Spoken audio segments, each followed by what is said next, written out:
Kembali bergabung pemirsa dalam IDX Second Session Closing. Dan pada sore hari ini kami mengundang Anda untuk aktif berpartisipasi. Anda bisa mengajukan pertanyaan langsung melalui line telepon di 021-391-5201 dan WhatsApp interaktif di 0812-1398-3749 seperti yang tertera di layar televisi Anda. Dan untuk mereview dan melihat proyeksi perdagangan di hari esok pemirsa, saat ini kami akan berbincang bersama dengan Bapak William Hartanto selaku Technical Analis PT Panin Sekuritas. Selamat sore Pak William. Selamat sore. Terima kasih untuk waktunya sore hari ini Pak. Pas banget nih kita harus ngomongin teknikal juga. Indeks kita kok stagnan lagi ya Pak William. Menurut Bapak apa yang menjadi sentimen utama dalam perdagangan hari ini? Ini memang sudah biasa terjadi sekitar bulan Agustus sampai September ya, IHSG itu agak stagnan, dan kalau kita lihat yang terjadi dari kedua bulan ini juga, IHSG itu stagnan ada kelihatan areanya 6.000 sampai dengan 6.172. Cuman kalau dari perdagangan hari ini dan juga yang terjadi hampir sepekan ini ya, hal menarik yang saya temukan tuh sambil IHSG stagnan, ada kata positif dari net buy investor asing. Jadi ya saya kira ini sebenarnya kondisi yang stagnan tapi bagus dan mereka dimanfaatkan untuk melakukan balance liquid juga, karena kita bersama investor asing aja melakukan pembelian di saat seperti ini. Oke, investor asing masih melakukan pembelian dan angka yang tercatat pada sore hari ini sebenarnya bisa dibilang cukup besar tidak Pak William? hampir 428,5 miliar rupiah untuk pasar reguler. Ya, ini besar sih. Cukup besar ya? Baik, nanti akan kita lanjutkan peluangnya seperti apa ya Pak William. Kami ada informasi terlebih dahulu mengenai BP Jam Sostek. Berencana untuk memperbesar porsi investasi di pasar modal. Dan rencana tersebut akan direalisasikan jika pasar modal makin kondusif. Berikut informasi selengkapnya dalam Topic of the Day.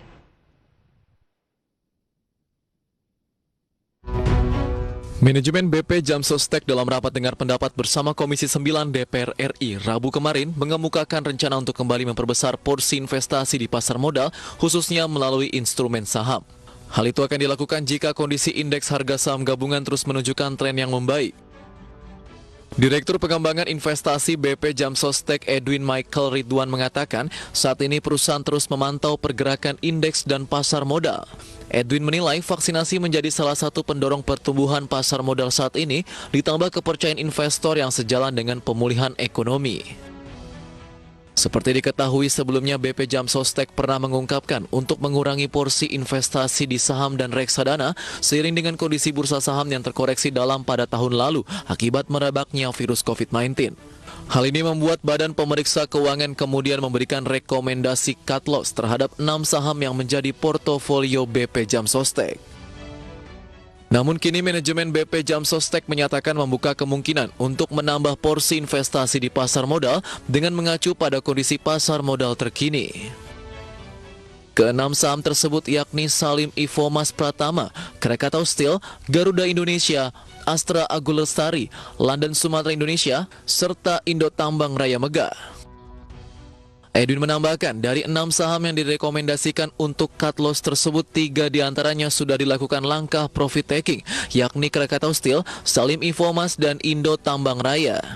Edwin menuturkan langkah profit taking terhadap ketiga saham tersebut dilakukan karena BP Jam Sostek tidak ingin melepas saham dalam posisi rugi dan akan menjual di atas harga perolehan. Sementara Direktur Utama BP Jam Sostek Anggoro Eko Cahyo mengatakan, per Agustus 2021 nilai hasil investasi BP Jam Sostek sudah mencapai 22,35 triliun rupiah. Sementara hingga akhir tahun, dana investasi ditargetkan mencapai 33,24 triliun rupiah. Namun dana hingga akhir tahun diperkirakan masih di bawah target yang sebesar 37,4 triliun rupiah. Anggoro menegaskan hasil investasi BP Jam Sostek tentu akan kembali dalam bentuk manfaat kepada peserta. Manfaat tersebut yakni berasal dari realize atau keuntungan investasi yang sudah direalisasikan. Karena itu Anggoro menyatakan perlunya payung hukum untuk melaksanakan langkah pemberian manfaat tersebut, di mana payung hukum diperlukan agar BPJS Ketenagakerjaan memiliki guidance untuk cut loss terhadap unrealized loss dalam berinvestasi. Dalam beberapa tahun terakhir, hingga 2019 lalu, BP Jam Sostek memang sudah mengalokasikan 30% portofolionya di saham.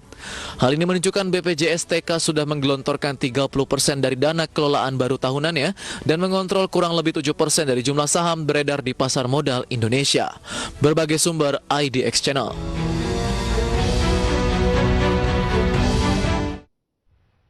Ya, kita lanjutkan kembali perbincangan bersama dengan Pak William. Pak William, Ya, bagaimana menanggapi kondisi netbuy asing yang masih terus tercatat dari pekan lalu juga masih demikian meskipun indeksnya merah? ya saya kira ini adalah sebuah indikasi yang bagus ya. Kalau biasanya market kita stagnan, asingnya juga net sell kan kelihatannya jelek gitu kan. Cuma kalau ini stagnan dan asing pun melakukan pembelian di saat itu, saya kira itu justru jadi peluang yang bagus. Kita juga melihat bahwa ini sebagai bentuk optimisme dari investor asing yang untuk mempercayakan dana dan investasi saham di Indonesia, gitu. Nah, tidak hanya asing, tapi BP Jam Sostek yang baru saja kami sampaikan informasinya juga membuka peluang perbesar investasi saham kalau kondisi marketnya kondusif. Nah, secara proyeksi dari Pak William untuk teknikal ke depan, market akan lebih kondusif atau masih ada peluang turun lebih jauh? Kondusif sudah, nggak turun lebih jauh. Saya kira terendah akan terhenti di level 6.000 atau sampai pada 5.947. Saya kira dua itu aja level terendah IHSG. Oke. Lantas, apa rekomendasi untuk hari ini? Misalnya saya mengangkat mengenai PT Chandra Asri Petrochemical Tbk ya, atau TPIA. Hari ini kan naik hampir 7% nih, Pak William. Meskipun level tertingginya masih sempat di 8 ribuan gitu. Apa proyeksi Anda untuk TPIA? Oke, untuk TPIA, menurut saya ini cukup menarik juga karena sebelumnya sudah sempat melemah ya. Dari volumenya sudah ada perbaikan dan indikasi pembalikan arah menuju penguatan. Cuman saat ini untuk TPIA dia sedang retest pada fase pada resisten maksud saya, pada resisten 7.500. Jadi strateginya dengan closing saat ini 7475, saya lebih rekomendasikan buy on breakout ya jika terjadi pada 7.500. Untuk estimasi targetnya pada 8.200 sampai dengan 8.450. Dalam pola apa saat ini TPIA, Pak William?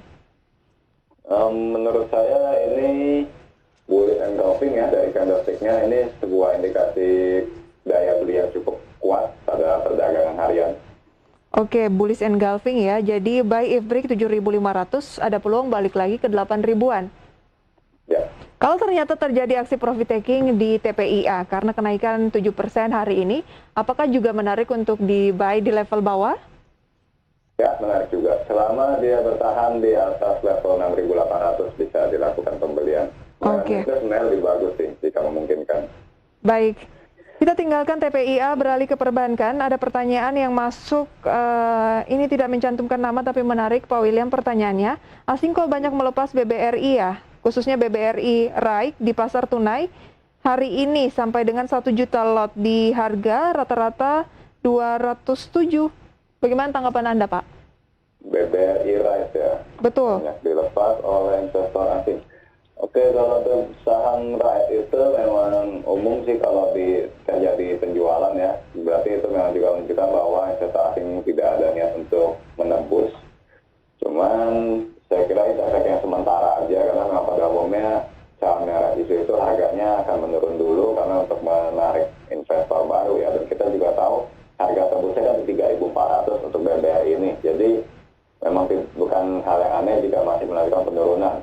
Terlepas dari dia di net sell asing atau enggak pada hari ini ya. Karena kalau saya perhatikan BBRI di reguler justru malah net buy. Jadi maksudnya terjadi net buy-nya di induknya tapi di right-nya di profit taking oleh asingnya. Jadi saya kira ini semua sentimen sesaat aja dan harusnya nggak akan mengaruhi harga BBRI ke depannya ya.